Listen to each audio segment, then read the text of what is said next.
Evening. Welcome to the City Council special meeting for February 11, 2019. So I will call that meeting to order. If we could have the roll call, Ms. Stewart. Mayor Slater. Here. Councilmember Abraham. Here. Mayor Pro Tem Baker. Here. Councilmember Hamilton. Here. Councilmember Henderson. Here. Councilmember Hoderick. Here. Councilmember Pennington. Here. All present. We have one discussion item this evening. C1 is the results of the Facilities Condition Assessment and Analysis. So I will turn this meeting over to City Manager Miller, who will facilitate that discussion. Good evening. Thank you, Mayor and members of council. I'd like to introduce Dennis Trantham, who is going to make the presentation. And in the presentation, he'll summarize the assessment. He'll identify some major projects that are in the assessment, and then summarize and have the ability for council to talk about three projects, and it's Sylvan Glen Pro Shop, funding implications, and finally the form and function of City Hall. And what that basically about is we have some major improvements that have to occur, and we need to think about what's going to go on in this building before we make those improvements. With that, we have other staff members who are available to answer questions because we really do anticipate you're going to have questions about specific projects. And I'm going to steal a little Dennis's thunder. He brought his props with him, the 1,000-page report. That was one of the reasons why we didn't provide it in total to you this evening. Thank you. But I'm just going to turn it over to Dennis to run through the PowerPoint, and we've left plenty of time for discussions and questions. Thank you. Good evening, Dennis. Good evening, Mayor and Council.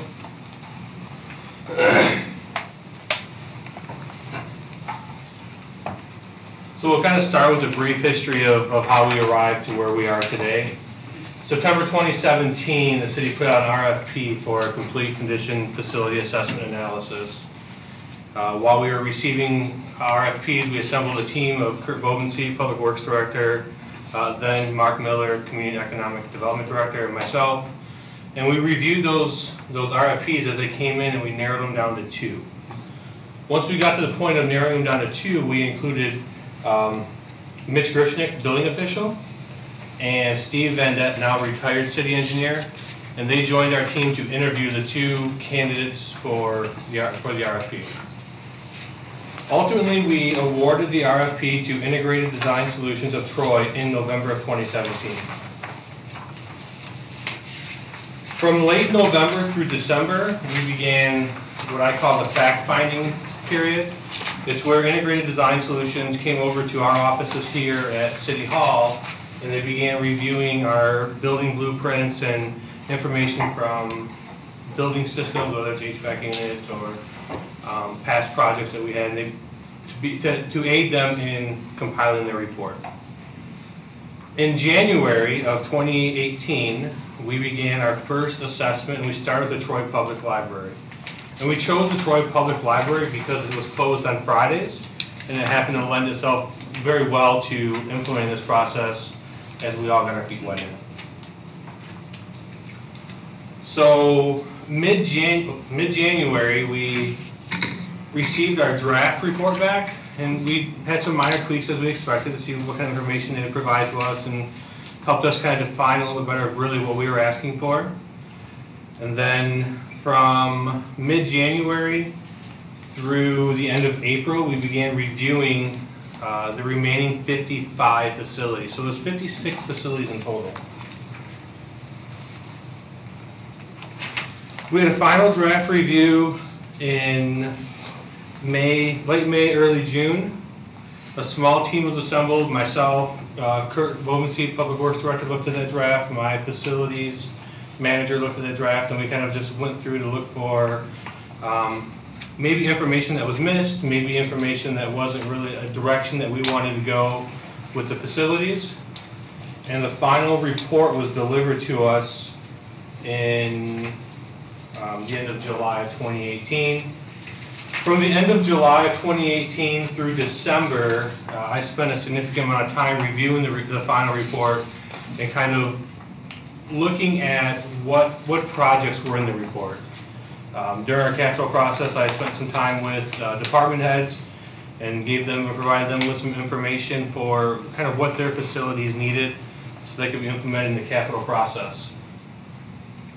So that gets us to the report, and we talk about the facility condition assessment report, but many people really don't even know what we received in return with this report.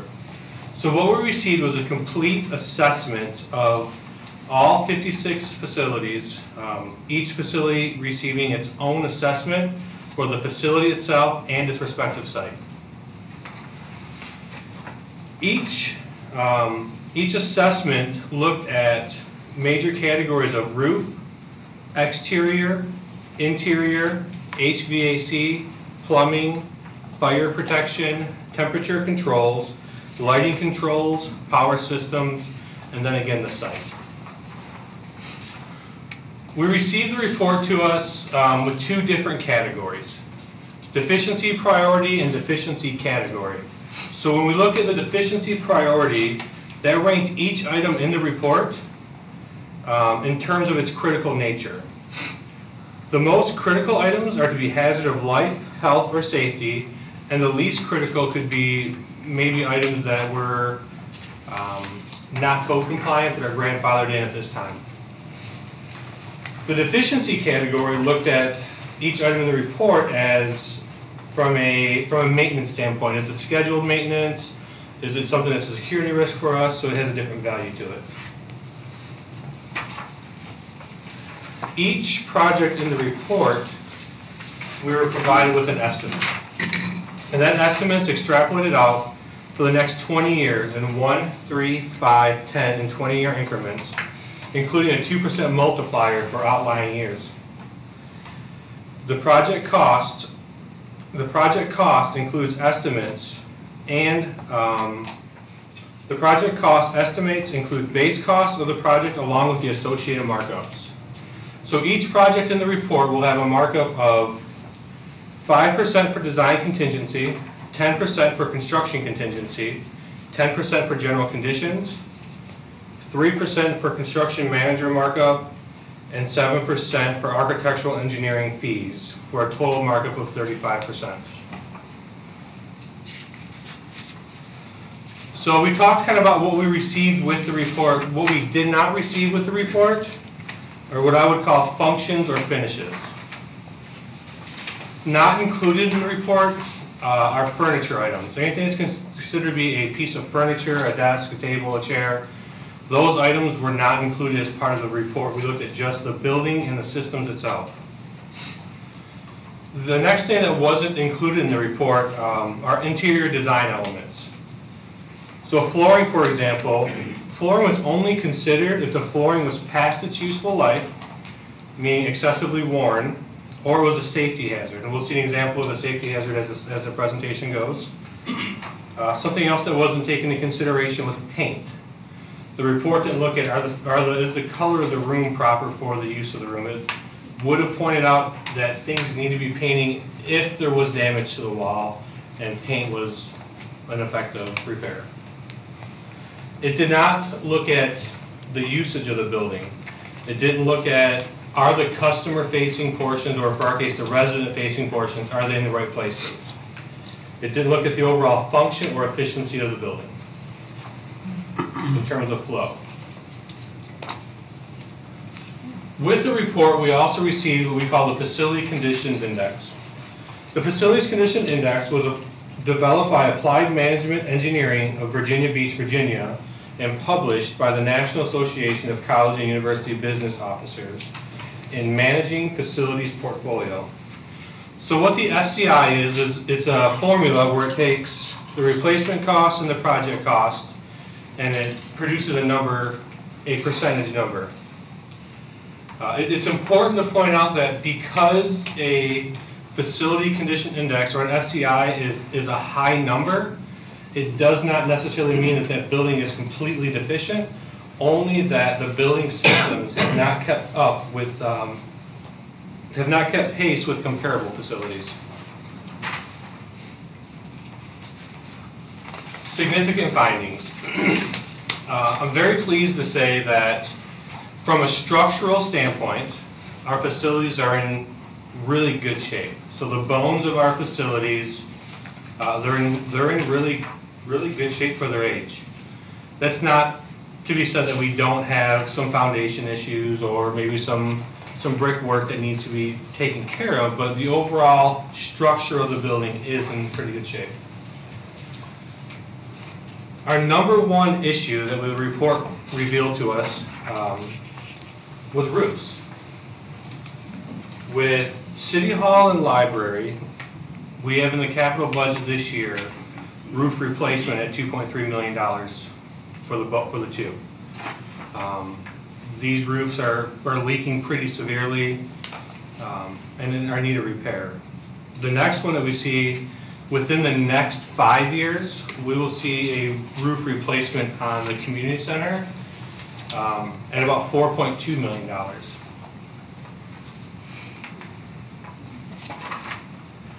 HVAC systems, heating, cooling will be the next priority within the report of deficiency. And over the next 5 years, we're looking at approximately $5 million in HVAC upgrades.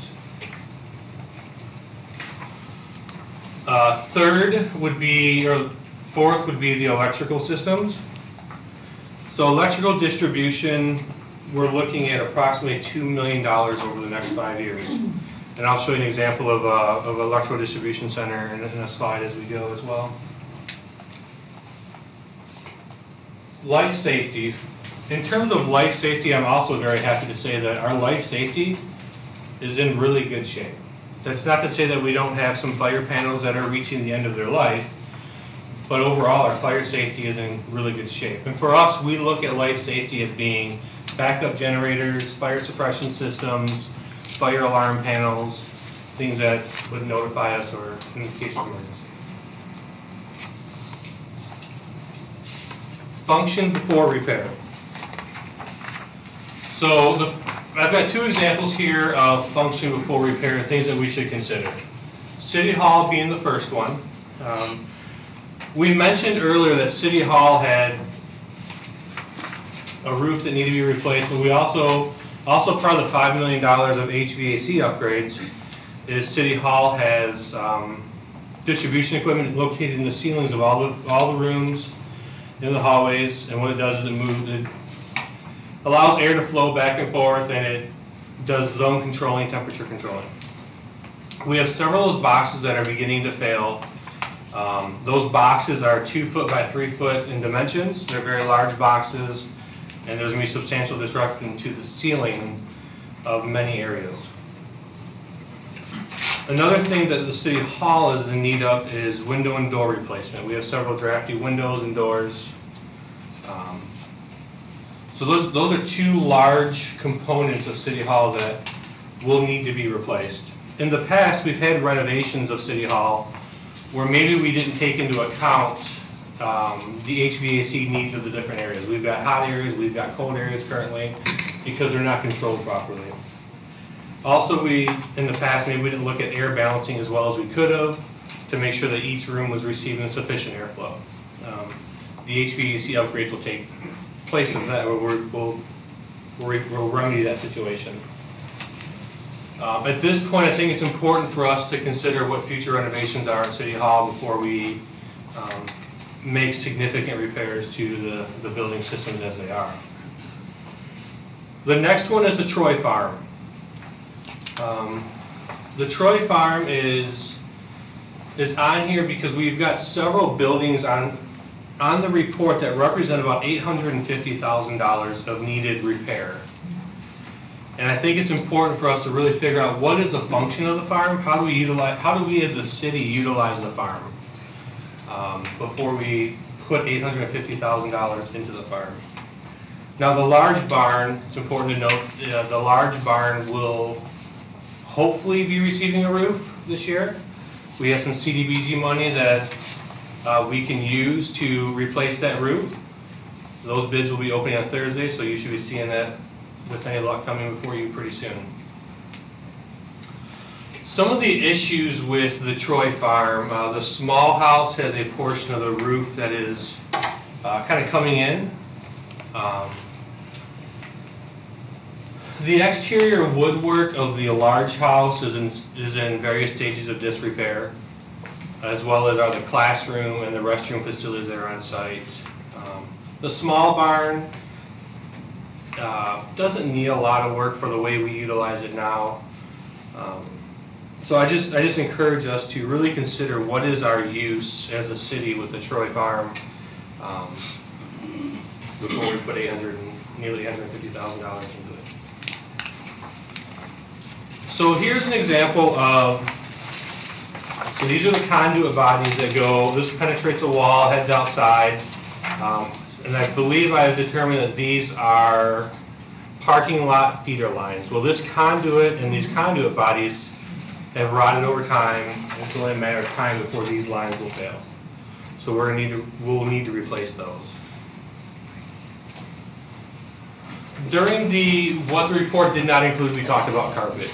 So this is an example of the district court carpet. This is in one of the courtrooms, and this carpet has been stretched, and it's at the point where there's really nothing that we can do in terms of repair to make this carpet safe anymore. Those are considered tripping hazards from a maintenance standpoint. So here's a switchgear in the Parks garage. So a switchgear, when you think of a switchgear, think of a circuit breaker in your house, but maybe more on a commercial scale. So this is power distribution or electrical distribution for the Parks garage. And the thing with electrical distribution is oftentimes it doesn't really show any indication of failure from a switchgear standpoint or a breaker standpoint. But when it fails, it's catastrophic in the sense that the equipment's just gone, it's destroyed, and you have to replace it. A good number of our distribution, or a good percentage of our distribution equipment is severely outdated, and we're unable to get parts for it. So if we were to say lose a switchgear at City Hall, we could be down for several days trying to find parts, if we could find parts. And if not, we'll be installing new switchgears. So we talked about the facility condition index, and that's a repair versus replacement. When I started in October 2017 with the facility side of the house, one of the first things I heard from Recreation was Sylvan Glen Pro Shop remodel. So this has been a great example for us. These are just a couple slides of the windows at Sylvan Glen. They're currently using felt to kind of keep the drafts out, and the wood's falling apart, the frame is falling apart. When we looked at Sylvan Glen from a report standpoint, we found approximately $230,000 in needed repairs. So that $230,000 would get us upgraded HVAC, replacement windows, new carpeting, restroom remodel, electrical upgrades. That's another location where the electrical distribution system is beginning to age rapidly. Replacement awnings, and then significant siding and repair replacement. So at the end of the day, we'll have spent $230,000, and we'll still have an old facility that's not energy efficient, that's not an old roof, old structure. So we began looking at what is the cost to replace that building, and the cost to replace just the pro shop comes in at about $300,000. It's a 1,200 square foot facility, and it's $250 per square foot estimated. Location for a new site would be negotiated with Billy Casper and what makes sense to them, but for our discussion, kind of the replacement versus the renovation cost. So in conclusion, management of the facilities carries with it the stewardship responsibility to preserve the assets and maintain them in a condition that will allow the City of Troy to effectively carry out its mission. To achieve this, the City of Troy has received an asset management plan to use as a tool for guidance for the preservation of city-owned buildings. The major barrier to full implementation is funding. Failure to fund, however, does not save money or reduce costs. Only by strategically investing in asset preservation can dollars be saved and costs be controlled. So for us, that report has been a great tool for us in guiding us in our capital development, and it gives us some long-term projections. So the next steps, this year we began implementing a significant portion of that report in the capital budget for the next 5 years. Kind of considerations for council is Sylvan Glen. What do we do with Sylvan Glen? Funding implications, we are fully aware that there will be implications to fund this, that it may mean that something else doesn't get funded. And then the form and function of City Hall. When I think of City Hall's form and function, I step back and I look at it from when I first came here, and I said, it seems to me that the employee-focused departments or functions are on the first floor of City Hall, and the resident or customer-focused functions of City Hall are primarily on the second floor of City Hall. And it just caused me to question, is that what's best for us? So, and then council discussion. Mayor, we presented the information. We've left a lot of time for questions and discussions. But I think the important point to understand is that this is the first round that we've started to bake this information into the capital plan. I think over this year and next year, we're going to really, as we go into the budget process, we'll be able to indicate those implications in real dollars and cents. What we would have to, what we could potentially fund in the capital plan, but what we couldn't fund in the general fund, because that's where the dollars would come from, is the general fund. Thank you. It sounds to me like some decisions have to be made regarding whether it's good to throw good money after a bad building.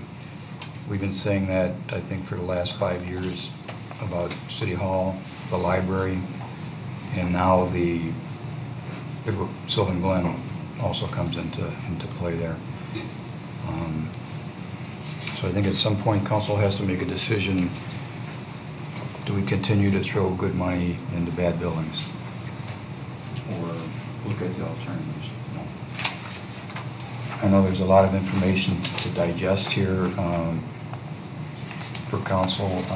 Are there any questions? First of all, are there any questions from council for staff? Mayor Pro Tem Baker. Just to clarify, is it city management's plan to present us with actual dollars and cents options when we start looking at the budget? Is that, I mean, this is more of a preliminary discussion? Yes. And then you'll Yes.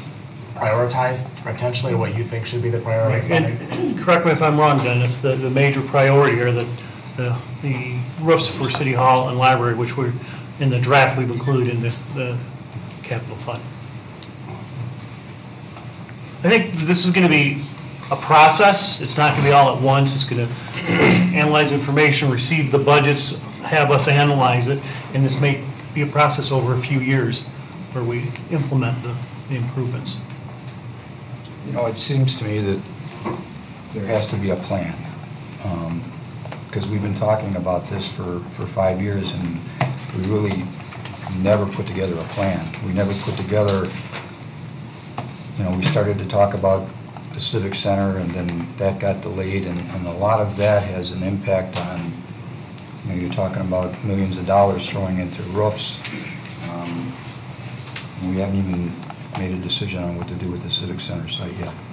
So, Councilman Pennington? Well, it seems to me the public has spoken on any new projects at Civic Center property in the near future. About my question, so I have a little pushback against bad buildings, I don't necessarily, is your opinion the buildings are okay, but they need roofs? I mean, or is it a structural No, problem? the buildings are okay, but they need roofs. The roofs are starting to leak. Yeah, so I don't know, I mean, we've heard that the makeup with the offices, what they're set up at City Hall, it's not conducive to, workplace environment, but, it looks like we're just going to replace roofs. I mean, that's what you have to do, because I don't see us, we're going to be kicking the can down the road for a while here if we try to, start a new project. I think we just have to bite the bullet. And the library, we know, has been bad for a long time, but again, is it a good structure and it just needs a roof? So structurally, it's good, yes. It just needs a roof. So the question I have is, so you actually contradicted yourself a little bit. You said one was a repair. You said repair, and then you said replace a different time. $2.3 million for the library and City Hall. Those are replacements. That's replacement Yeah. cost. And then you said the civics or the community center was $4.2 million. That's a replacement Is as it well. twice the square footage of both these buildings combined? It is. Okay, I didn't realize it was that. And it has a number of sections, so when roofers look at our roofs, they look at how many details there are within the roof and how much flashing work they have to do. It's not as simple as just rolling out and then stoning back in and flood coating gravel. Okay. So, that's eventually we're gonna have to, what was the condition of the roof at the Civic Center? I mean, the community center? How old is it and how, has it been patched? The original roof, it's been patched several times. We were spending some money this year to do some repairs to try to kick that can down the road. Okay. It's about 17 years old off the top of my head. Okay. Yeah. I didn't have to replace the roof on my building until it was 35 years old. I patched it many times, Yep. and it would leak, and eventually you have to bite the bullet and replace it. So it was $80,000 to replace my roof. So we could, in theory, replace, patch that. So look at that in 5 or 10 years. Yep. But the library, we've been go ahead. So part of the repairs we're doing this year is we actually did core samples of the community center roof, and we're fixing all the wet areas to extend that life as much as we can. So anything we've seen any kind of water penetration, we are currently trying to repair that to keep that can kind of rolling down the road. What's a core sample? What do you mean? So they go in and pull a core out of the roof and they check the insulation and the decking and see if it's wet. So that's only after they go through and do an ultraviolet scan of the roof to measure temperature, and usually the warm spots, depending on the temperature of the day, if warm or cold, it'll tell them where they need to test the roofing material to see if the water's penetrated or not. Is it a metal decking with a membrane over top? It is, yep. Okay. So it's a metal decking with a membrane. It's also got a thick layer of insulation in the middle. Right. Yep, and then they come back with a membrane and flood coat gravel. How often do we do those tests? Have you ever done it before? We have. We did them here. That's how we determined how bad this roof was, and we did them at the library. So we do them. We did them at City or at DPW last year before we put a roof on there to kind of see what the extent of the damage was. So. And the other question I had was the pro shop. You said approximately $230,000 to renovate it, $300,000 to replace it. But that $300,000, does that include this 35% contingency for markups? No. No. You don't think any markups would come into play on that? So that was the dollar amount that we got from the building department, and kind of what they're seeing. Those are real dollars. Okay. So. That's a building off-site of not connected to Camp Tide? Correct. We looked at possibly putting it right at the entrance, kind of where the putting greens are, and then maybe relocating the putting greens. Okay. How is the roof in that building, and how do we disconnect that from Camp Tide? Because Camp Tide is not our building. Yeah. The roof in that building is okay to date. It's probably 10 years or so. It's a shingle roof. Okay. So Okay. Thanks. Well, Camp Tide is our building. Yeah. Camp Tide is our building. Oh, which done. Okay. Mayor, Councilman Pennington kind of asked the question, and I just want to help clarify. What Dennis identified in this building, City Hall, we have significant HVAC repairs that have to occur in the ceiling areas. And what Dennis's comment was is there's no sense in doing those improvements until you know how you're going to use City Hall. So if you're going to renovate and move people around, you want to coordinate with those HVAC improvements. Sure. So Part of the repairs that need to be done is there's VAV boxes in the ceiling, so they're volume air boxes. And some of them are 2 foot by 3 foot or larger. So you're gonna take a big chunk of the ceiling out and kind of replace that and rework the duct, and it'll still function as it has in the past, either efficiently or inefficiently. What is the ceiling? It's the drop ceiling? It's not plaster, is it? Well, they're all drop ceilings. Oh, okay, well, that's pretty simple. And that box can't be super expensive either, replacing those air boxes. They're not cheap because they're so large. The amount of ductwork that we have to do to resize everything. Kind of retrofit. Sure. Councilman Hamilton. Thank you, Mayor. Just to pull on the same thread that the mayor was on, what would not kicking the can down the road look like? What would be the ideal version of everything? If the bones of the buildings are good, that means we don't need to replace the buildings, but if we wanted to do everything that you think we should do, what would that look like? I know we can have cost now, but I'm curious what, as we look at our different options, what would be like the Cadillac best option? So I understand your question. What would the cost be now to do all of the repairs to the facilities? Or even, I think what the mayor was saying was, if we, like a civic center-like plan would be, I don't know, rebuilding or imagining it completely a different way. I guess I want to look at what does that look like, what does that cost, and versus what our other options are. I'd like to see the full scope. I'm not sure what that would be. I can tell you that if we were to implement everything that's in this report, July 1 of 2019, it would be $17 million for facilities and $5 million or $7 million for site work. $7 million for site.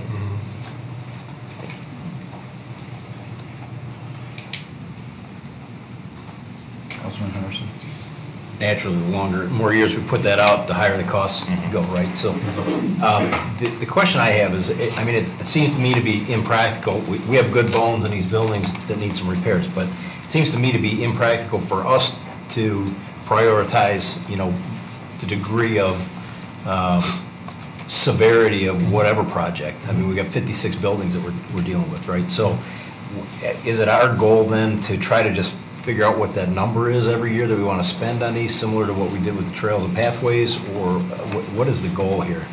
The goal is to incorporate into our capital plan and develop a means to be able to fund those into the future and work with council to get to that answer. So it will be it won't be done immediately, but we'll start it in the budget process this year and follow up the following year. So the answer is yes. Let's try to figure out a nut that we want to deal with every year, and then you prioritize what needs to happen. Correct. I'm not saying that we're going to do this. I'm just going to say you could borrow money to do it if you wanted to. That's an option, as an example. Yeah, that was the point I was trying to make. I think we spent study sessions taking a look at this building. We had staff get involved in where do you think this office should be and that office should be. It just seems to me that we've never put together a plan. We've always studied it, and now we're at a point where we're asking for millions of dollars. Until we know what we want to do with this building, I don't see any sense in putting $2.5 million into it. Especially if you're talking about HVAC. I think we need to know what we're going to do with this building. And there was some talk about putting a facelift on this building at some time to make it look more like a city hall. I just think council needs to stop having study sessions and stop looking at things and make a plan, have a plan in place. And I think City Manager Miller that's exactly what he's talking about doing here, is putting together a plan, a 5-year plan, capital investment into our structures. But for me, I think we need to know what we're going to do with this building before we make that decision. Do you want to build the roof and then build inside? That doesn't make much sense to me. We've been doing that with the library for 5 years, putting windows, fixing the leaky basement. We just seem to be putting good money into a building that every year we're asking for millions of dollars. I think we need to know what we're going to do with these 2 buildings. And we need to know that first for me.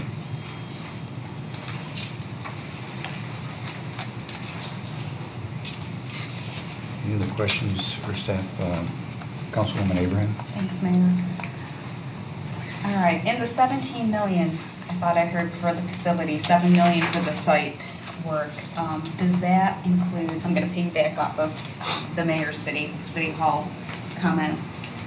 Does that 17 million and 7 million take into account any interior reconfiguration of the building, depending on what we may want to consider for the building itself? No, that's to repair the existing facilities Pure repair. as they are status quo. Okay. Having not been part of council when I think that study session took place on different options for reconfiguring the building, are there any high-level estimates of what, or range of what an interior configuration could look like? We did have some work done. I'm not sure if we did cost estimates. I don't know, Kirk, we didn't have cost estimates as part of it, so we do not have a number. Okay. Because the reason I'm asking is, for context. As stewards of our taxpayer dollars, whether we use general fund, whether we go out for a bond, I'm trying to understand just how big of a project it is, because I might prefer one option over another. So I'm sure that'll all come out in subsequent conversations, but I think that's important to the conversation, certainly. The other question I had is, I see a lot of our friends from the Troy Historic Village here.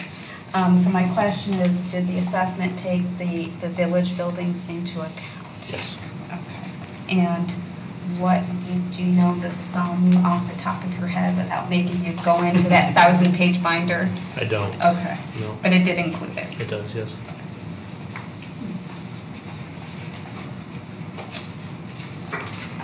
That's a good point. There's information in the report that we don't know.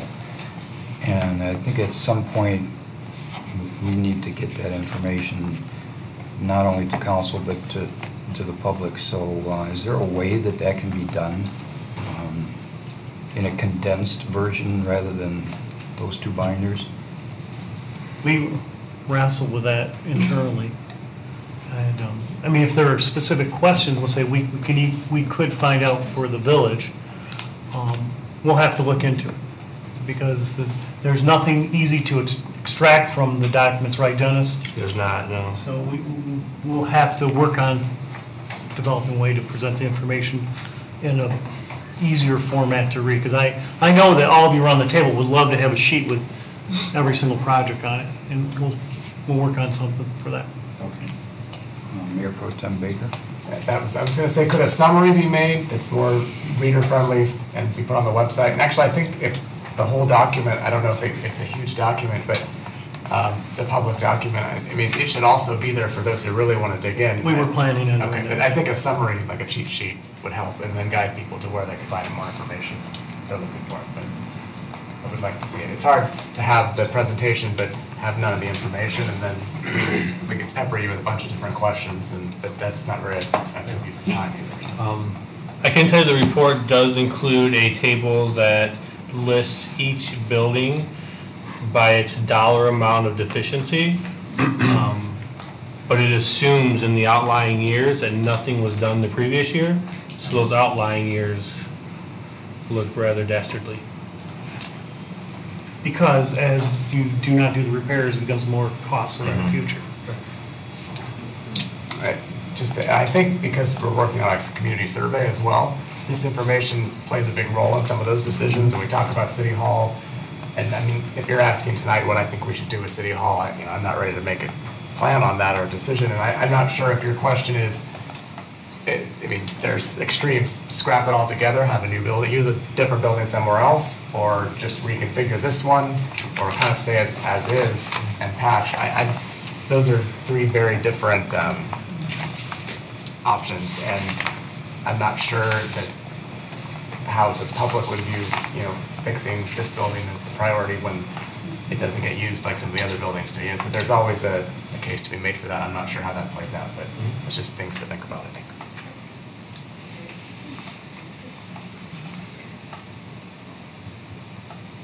Mayor.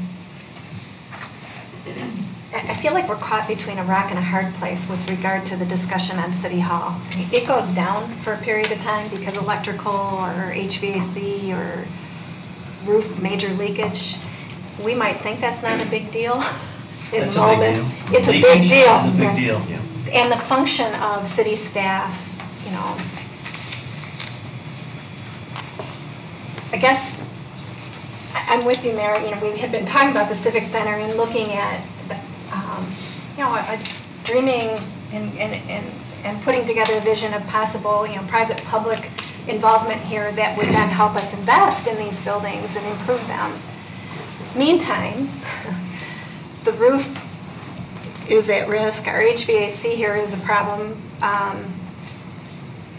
Let's say we decided today we wanted to follow that previous vision of, you know, working with members of the public, the Civic Center, you know, kind of a private-public partnership that we had been looking at. Let's say we decided today that we wanted to do that. That's still going to take time. Do we have the time? Can we put things on hold here while we waited to do that? And I think the answer is that I'm hearing is we've got some near-term immediate needs that we have to do, even if we decided we were going to get back on track with that and try to figure that out, right? Even if that was going, we have a parallel need here? Is that what I'm hearing you see? There's truth to that. What's happening in this building, and Dennis, correct me if I'm going the wrong way, we don't visually see the leaks. They get absorbed into the roof membranes, and then that will then cause corrosion on metal. So we understand that if we do something with the Civic Center, it's going to be down the road, but these roofs need to be replaced. If we're going to stay here, it's only going to get worse. Dennis, can you I know you're you have the technical of this. So what's different with City Hall that's different from the library is the library we're seeing every time is a drastic word. Fairly often when it rains, a leak shows up. City Hall has a concrete deck and a metal decking on top of it. So a lot of the water, we're not seeing a lot of the water here, it's up top, and when we do call out the vendor to do repairs, they have to chase those seams down to try to figure out where that was, because this roof it's just made differently, base layer. So then the key question that you guys are asking us are, at this point in time, before you would go down that path and then also be looking at the HVAC, a policy decision about, do we look at reconfiguring how the staffing areas are set up in here at the same time? And then we get caught thinking, gee, do we want to go through that whole nut roll when we're looking at a bigger vision for the Civic Center and possibly a better City Hall? But the renovation question is not an immediate question. So we don't need to answer that tonight. This Right. is something we need to be... And this is a primer for the budget process also. We're not, it's to get your minds flowing, looking at what's out there, and we'll develop a capital plan and recommend it to you, City Council. Okay. But there are some big questions out there. What's going to happen to the Civic Center that we'll have to address in the community survey? So we'll get input from the community. We're starting to walk down this path of, I'm with you, I think we need this plan. It sounds like we're taking our first, you took the first steps here, and now we're joining you in this process of developing that plan in the long-term, 5-year and long-term plan for our budgeting. The questions about the farm and Sylvan Glen, again, are we percolating on that for the moment, taking that into consideration? Okay. Can I? Sure. I'm sorry. And just to reiterate, Dennis, correct me if I'm wrong, the immediate biggest concerns are the roof here and the library. Correct.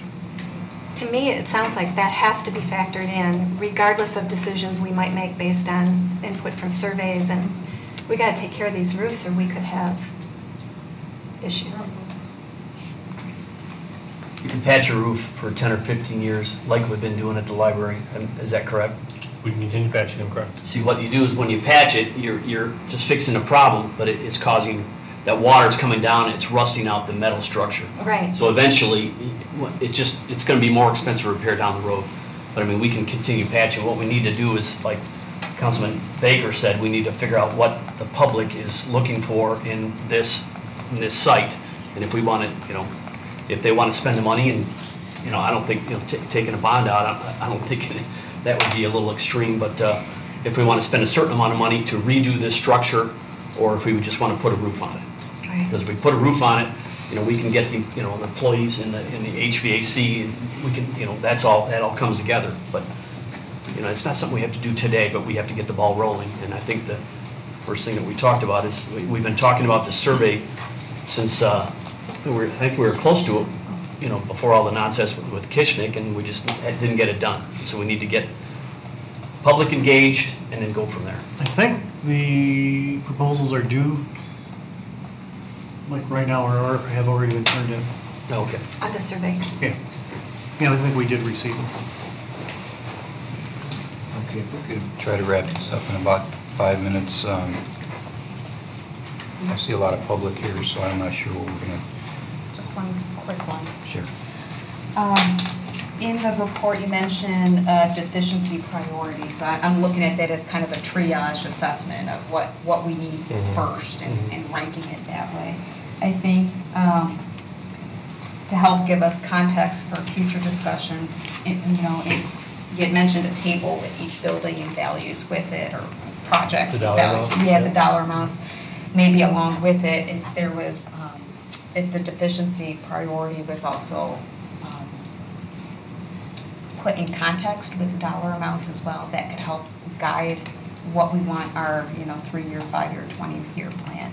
So just a thought on how we may want to tackle this, so we know, again, just how we can get our arms around it in a way that's fiscally efficient. Just real quick. Sure. No, that's it. Thank you. Yeah, and I'd like to see that in comparison to the deficiencies in our roads and other infrastructure needs, the whole capital plan together, so we can clearly show residents what we're prioritizing and use that to try to figure it out. I'm sure we'll all see that in the capital plan soon anyway, but I want to see if we could, what would it cost to fix everything in the entire city? And that's how we choose what we need to do. So. Just real quick, but we can't, we have to keep moving forward. Like the library, I've been city council for 6 years. We've been talking about this for 6 years. As soon as I got on city council, the library was leaking. It's a problem. So you can't, looking at the whole thing and planning for the future is great, but eventually you got to bite the bullet and replace. Sure. There's a saying, but that my dad used to say, but get off the pot. I'll say. Mine got two. One question about Sylvan Glen. Does Billy Casper want a new facility? You say the buildings have good bones. That's a building that looks like it has decent bones, but the bathrooms are a wreck. The pictures you show, obviously, the windows are a wreck. You just put new HVAC in last summer, right? Yes, nice split, correct. Okay, so is 230 a reasonable amount to sink into bathrooms and windows? So the HVAC that was installed at Sylvan Glen last year was really just for the retail area. It didn't extend anywhere else. Okay, there's not much else there other than bathrooms and an office, right? So it didn't extend to the offices, it didn't extend to the restrooms, the storage rooms. So this would be a revamp of all the ductwork and everything? Okay. So to answer your question a little bit more, you asked what did Billy Casper want? No, Billy Casper didn't come and ask us to build a new building. But we did ask them, would they be able to operate in another structure? And they said, yes, they could. New is nice, but newly refinished is nice too, so. And 70,000 isn't, the difference between brand new and refurbished isn't that much, but, can it be done for 100? Part of the problem also is when what don't we see at the existing pro shop? Unknowns that could potentially come up. I think what's jumped out at me in this is that this isn't enough time to really digest what's in there, especially not knowing a lot about the 56 facilities. And I think we need to see that summary sooner than later. My experience with these type of studies that are this big, we usually make a copy and have it available at the library or at City Hall. So if that's possible, to make a copy and have it available for the public to take a look at those documents. We've done that in the past. I just think we haven't had enough time to really digest everything that we, and trying to put your thoughts together for a 5-minute conversation is, I think, very difficult. I think, in just my opinion, we're going to come back during the budget and you're going to make a presentation to spend $2.3 million on a roof for this place, and maybe before then we can digest more of this, set some time aside during the budget process to talk about. I agree with Councilman Pennington. There does come a time when you got to put a roof, because it's gonna cost money later on, and it could add more damage to the building. I don't know about you folks, but no matter what happens to this Civic Center site, I think City Hall is staying here. But it needs to be a better functioning building. And we need to get on top of that, in my opinion. Putting a roof on it, I don't think would do anything with what we really need to do inside here. But we need, there were 3 things I think that City Manager Miller was asking us to do tonight. One was take a look at the farm. What do we want to do with that? So I think we need to be thinking about that for the budget that's coming up. He asked us, what is the future of City Hall? And I think we need to answer that question, especially before we put $2.3 million in the roof. I think it's time that we make a decision on City Hall.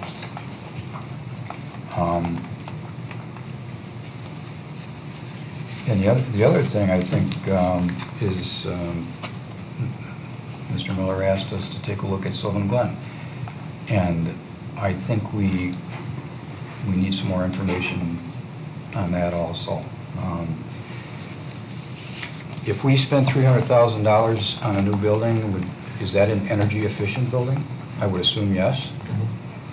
If you do repairs, you said that's not going to be an energy efficient building. Energy efficient to the extent that windows and doors will be replaced? You're going to give it a facelift, and you still don't know what's behind the walls. It's like cancer.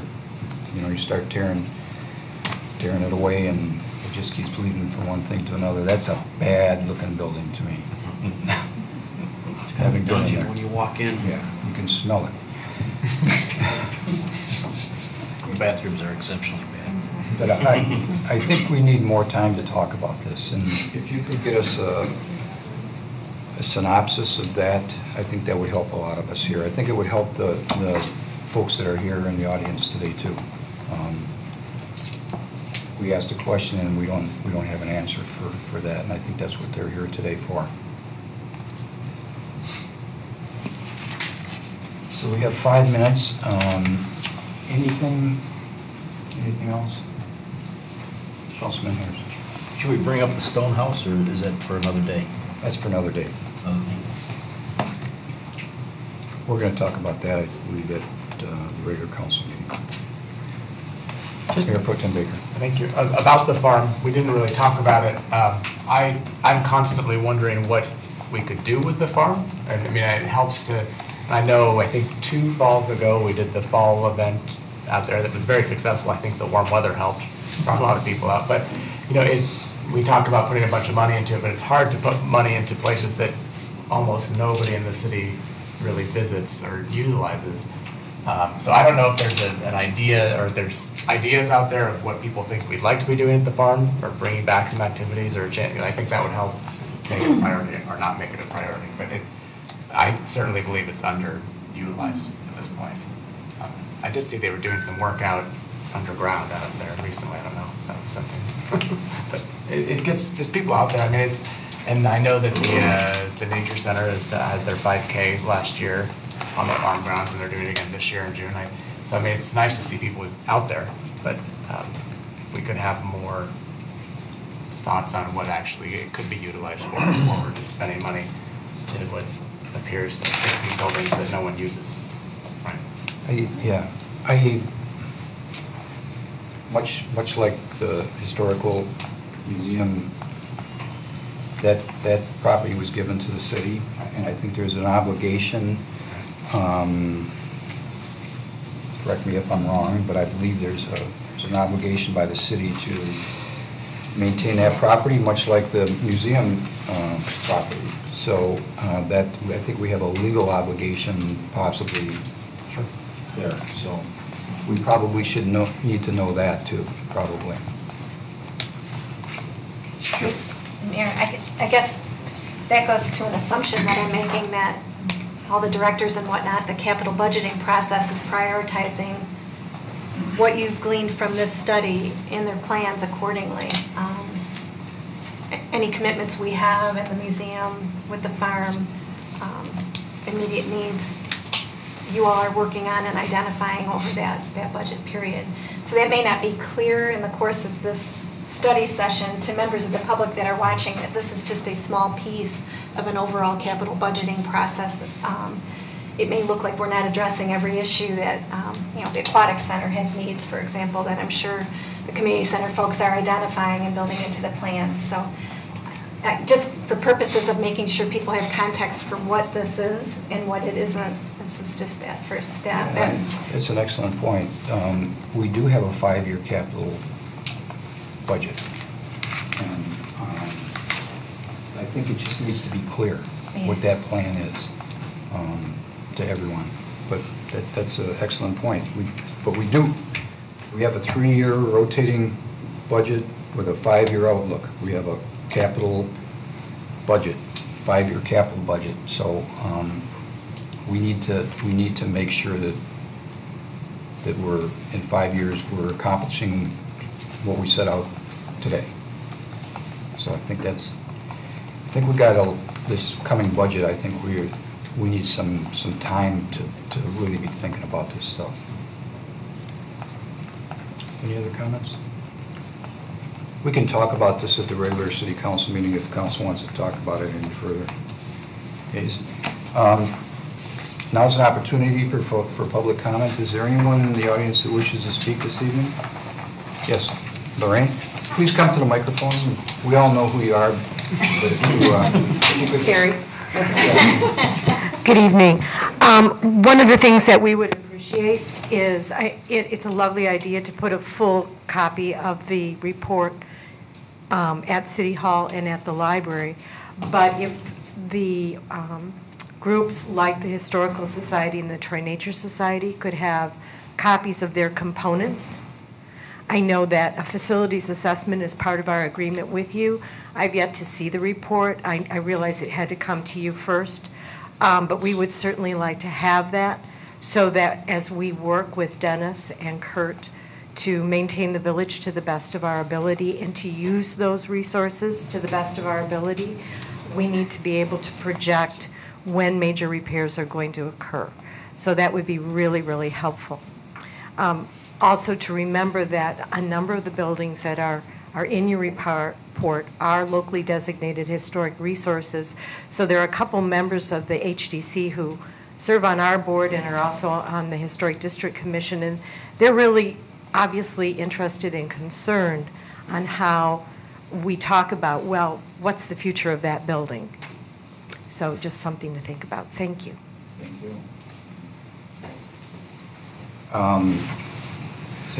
Before we... Yes, yes, ma'am. Thank you. I'm Joanne Preston, and I live at 4458 Lancashire Court, which is what you had us do the last time I was here, and so I'm introducing myself.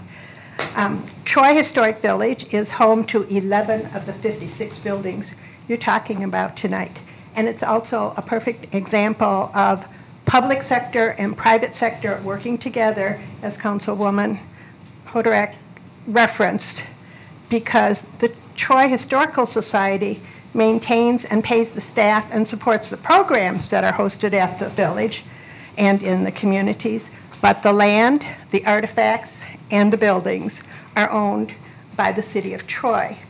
For those of us who own our homes and maybe even our businesses, we know that that pride of ownership comes with responsibility for caring for the buildings. As I get older, and you can see that's going on, I realize maintenance is a greater effort and more critical. The same is true for our buildings that are at or approaching the 100-year mark. If the city does not keep up with the roofs and the paint and the windows and the doors, greater damage to our artifacts inside occurs. Decline in these buildings is not just a tragedy for the residents of Troy or even just the residents of Oakland County. The Troy Historic Village serves a 5-county area and is often a destination for visitors from other states and even other countries. Please be a responsible owner and a loving caregiver and take care of the paint, the roofs, including our town hall, which isn't nearly as big a project as your city hall roof, so it'd be much easier to get that fixed. The eaves troughs and the other needs at the Troy Historic Village. And please stop the delays at the Niles Barnard House, where the city of Troy was born. The property is owned by the city, but it was the Historical Society that moved the building, bought the building, so we've got our investment. We are greatly looking forward to your investment. Individuals, groups, and businesses are very impatiently waiting to put that historic building to good use. I heard you many times talking about how the facilities are used. How is this facility used?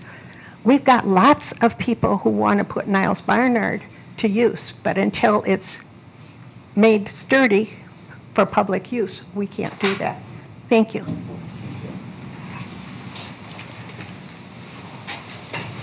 Anyone else in the audience wish to speak this evening? No, Mr. Lutzman, please.